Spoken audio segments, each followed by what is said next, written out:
कक्ष में हर कक्षा कक्ष में एक कचरा पात्र रखने का प्रयास करते हैं और बच्चों को ज्यादा से ज्यादा हम ये समझाते भी हैं कि आपकी कक्षा की जब आप सफाई करते हैं तो जो भी कचरा है आप कचरा पात्र के अंदर ही डालें। उसके ही परिप्रेक्ष्य में हमें कल एक टॉपिक दिया गया स्वच्छ भारत स्वस्थ भारत के ऊपर, तो जिस पर हमने एक ये छोटा सा मॉडल तैयार किया है, क्योंकि हम देखते हैं बार बार समझाने के बाद भी हम बड़े भी आदत से कई बार छूट जाते हैं कि हम कचरा पात्र के अंदर ही डालें। और हम में भी कई लोग ऐसे हैं जिन्हें नहीं पता है कि अलग अलग कचरे के लिए अलग अलग तरह के पात्र जो है निर्धारित किए गए। तो उसी को समझाने के लिए पहले कक्ष में हम क्योंकि बच्चों से टैकल कर रहे हैं, एक छोटी सी कथा की जो विधा होती है उससे बच्चों को हम पढ़ाना शुरू कर सकते हैं। जैसे कि कक्षा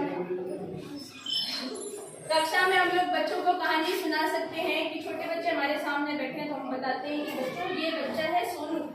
तो हमारा जो सोनू है खूब शरारती है, बच्चों के साथ अपने दोस्तों के साथ पूरे दिन बाहर खेलना उसे बहुत पसंद है, घूमता है फिरता है, माँ चिल्लाती है अरे कुछ खा ले, तुझे भूख नहीं लगती क्या? 2 मिनट घर में जाता है, दौड़ भाग के कुछ खा पी के फिर दोस्तों के साथ खेलने आ जाता है। इसी तरह एक दिन वो अपने दोस्तों के साथ खेल रहा था तो माँ ने बुलाया तुझे भूख नहीं लगी, पूरी दोपहर से तू बाहर खेल रहा था। दौड़ा दौड़ा अंदर गया, फटाफट टोकरी में से एक केला उठाया और उतने में दोस्त बुलाने लगे, सोनू आ जा तेरी बारी आ गई, तेरी बारी आ गई, और दौड़ा बाहर केला खाते खाते ही बाहर आ गया। बाहर आकर के उसने वो खाया केला, मस्ती में उस छिलके को घुमाया और दूर फेंक दिया कि कितनी दूर जाता है देखता हूँ मेरा छिलका। तो इस तरीके से तो फिर उसने वो छिलका जैसे ही फेंका तो उसने देखा वहां से एक बूढ़ी दादी माँ गुजर रही थी, उनका ध्यान नहीं गया और एकदम से उनका पैर उस केले के छिलके पे पड़ा और वो बूढ़ी दादी माँ गिर गई। सोनू शरारती है, चंचल है, बदमाशी करता है, लेकिन उसको इस चीज का एहसास है कि बूढ़ी दादी माँ को एकदम से गिरने से बहुत चोट लगी होगी।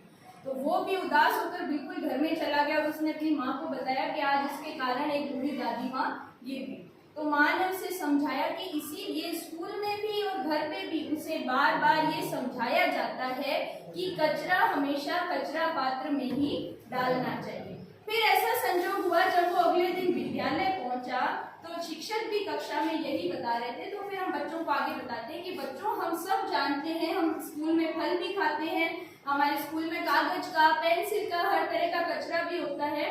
तो कचरे के पात्र जो है अलग अलग निर्धारित किए गए हैं, क्योंकि हमारी कक्षा में सब तरह के बच्चे हैं। मैं जो विजुअली डिसेबल बच्चे हैं उनका मैं नहीं कह सकती, वो शायद कलर देखकर नहीं पहचान सकते, लेकिन हम उन्हें बोल करके बता सकते हैं कि 3 रंग के कचरा पात्र होते हैं।